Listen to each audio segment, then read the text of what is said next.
The coronavirus pandemic has changed the way we live our lives, from our interaction with others, the way we shop, and even the way we travel. Ever since the pandemic started, I had been stuck in my small city in Ontario, working and isolating myself. But recently, a situation suddenly came up that needed my physical presence back home to be resolved. So, after doing some research and weighing the pros and cons, we decided to take the risk and book the ticket back to the Philippines during the pandemic. This trip would cost so much money and waste a lot of time, and now really is not the time to be traveling, so there's no room for mistakes. But, it's an emergency, so you gotta do what you gotta do. So, this is basically how it happened.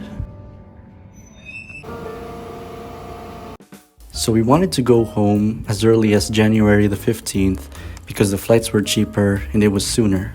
Unfortunately, there were no available flights until February 4th, so we decided to take that one instead. And to make matters worse, the UK strain has caused many countries in the world to tighten their security measures even further. With the date already picked and the ticket booked, I asked my boss for a leave of absence. And then I started packing. While all of this was happening, we were also checking the news every day for new updates about the virus and the new restrictions in place in the Philippines. You can do so as well by going to the Philippine Airlines website. They pretty much have all of the information, but we basically filled out the forms that they said we needed. Then we booked a hotel in Manila and then downloaded the Trace app. So for more information, just check their website, links down below. On my last day at work, I also took a COVID test, although this is really not required in the airport or when traveling to the Philippines, because Philippines will not honor your negative COVID test from overseas. A few moments later. So today is my last day at work. It's your typical Canadian workday in the winter. There's snow everywhere. It's snowing really hard right now and it's super cold. So I am looking forward to a quick break and some warm weather. But I do think I'm gonna miss this place because my job does feel very rewarding as well. But for my last day, I think I'm just gonna take it easy and do my best as usual. If my boss is watching this, I'm just really looking forward to the trip for some warm weather, and I'll see this place in 2 months. So the flight is at 10 in the morning the next day. Now we're just doing some last minute final touches on our baggage and doing a bit of cleaning. I also cleaned up my wardrobe, sorting through old clothes and discarding ones I don't need. And by the way, I also lost my wallet the same day, and not a big deal. Had all my cards, my health card, which I needed to access my COVID test, but no big deal anyways. For dinner that evening, I bought some pizza and KFC, so there's no dishes to wash. Then gave the car a bit of cleaning. Safety first.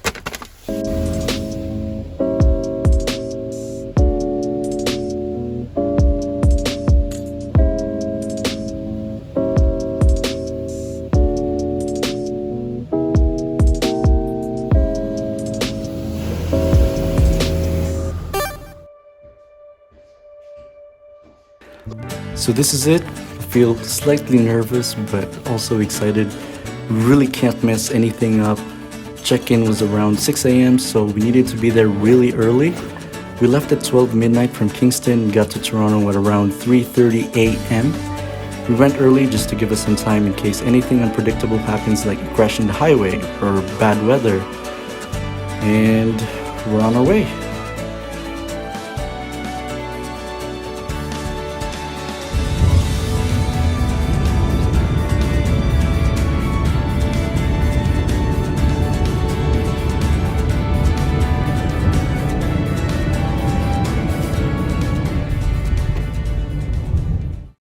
So it was time to return the rental car. So Dad and I went to Terminal 1 for that because the returns at Terminal 3 were closed. And on our way back to Terminal 3, the airport was super quiet, empty, looked really clean. I could basically fall asleep anywhere here. Weird fact, I actually enjoy airports and just traveling on a plane.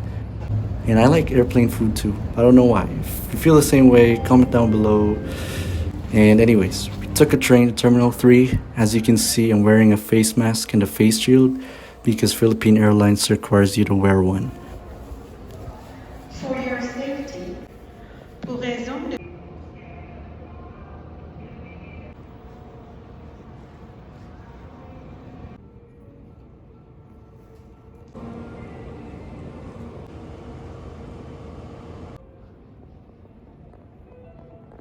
So it's currently 3:50 a.m.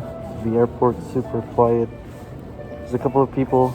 Aren't a lot of flights today. As you can see, it's empty, probably because it's 3. But I bet it's not gonna look as different in the daytime. So our flight's at 10. So we had to be here super early. We're wearing face masks because we're supposed to be wearing face masks. And in the corner there, we saw a bench, and we passed time at that bench, doing some last minute reviewing, some planning, and making some phone calls to different agents to cancel all of my cards so I don't lose any of my money. I'm never using cards again. I just want to use Apple Pay from now on. And anyways, as time passed by, more and more people showed up, like these guys, for a flight to Mexico. So now it's currently 5:50. We're on a line for check-in. We're supposed to be keeping distance, but I don't think everyone was doing a good job at all. They asked us if we had any laptops in the check-in bags or anything that contained lithium batteries. We could have said no, but we're good folks, so we said yes, and they made us take all of them out, the laptops and old phones, so we had to carry them with us now. It was a real hassle taking them out and guessing which bag contained what, and the laptops were heavy, and I just really don't want to go through that again, and I'll keep that in mind the next time. So after checking in, we had to wait 3 more hours to board, so we had to kill time in the lounge again. This involved some reading, watching some Korean dramas, and taking videos for YouTube for me. I also fell asleep as I didn't get proper sleep last night.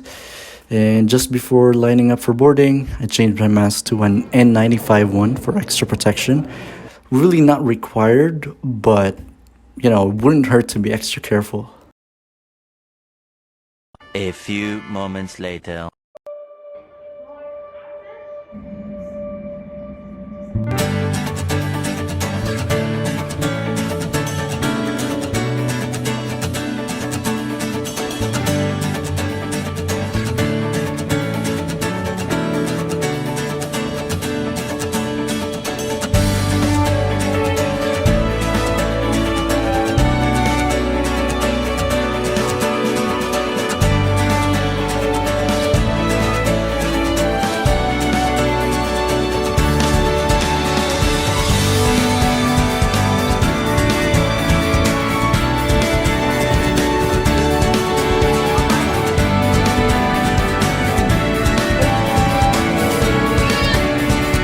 We saw a bunch of empty seats.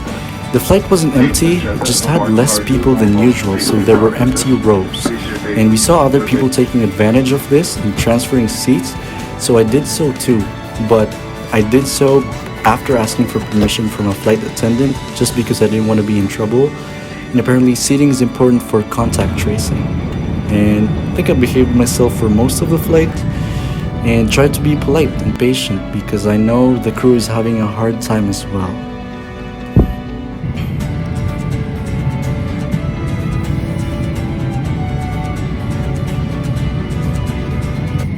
One eternity later. The ground temperature is recorded at 30 degrees Celsius or 86 degrees on a Fahrenheit scale. Please remain seated with your seatbelt fastened until we come to a complete stop and the fasten seatbelt sign is shown.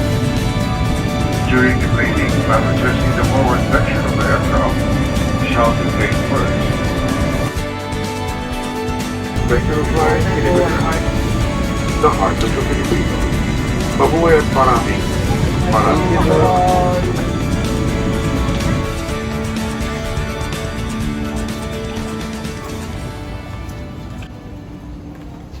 So after getting out of the plane, we had to line up here to check our hotel booking. After that's done, we took a vehicle to our hotel, which the airport set set up for us. Our hotel is called Citadine Bay in Pasay. Citadine, I don't know how to pronounce it. Anyways, it's a nice looking hotel. A lot of people are quarantining here as well. So this is gonna be quarantine facility for 6 days. Then we get swabbed and wait for results. And if we test negative, we can continue our quarantine in our own place. If we test positive, that's not gonna happen. So I'll close the door and welcome to day 1.